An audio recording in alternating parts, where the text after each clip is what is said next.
बिस्मिल्लाहिर्रहमानिर्रहीम। Dear students, subject of agreement हमारा topic rule number 32 पे हम बात करने जा रहे हैं, जो कि द वर्ड वेजेस के हवाले से है। वेजेस का वर्ड प्लूरल होता है अगर ये अकेला आए ऑफ के बगैर, और अगर वेजेस ऑफ आए तो फिर ये सिंगुलर या प्लूरल दोनों हो सकते हैं। कैसे, वो ज़रा देख लेते हैं।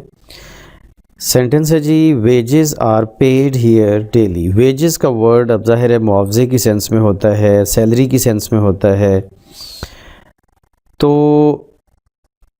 वेजेस प्लूरल लिखा गया are, wages are paid here.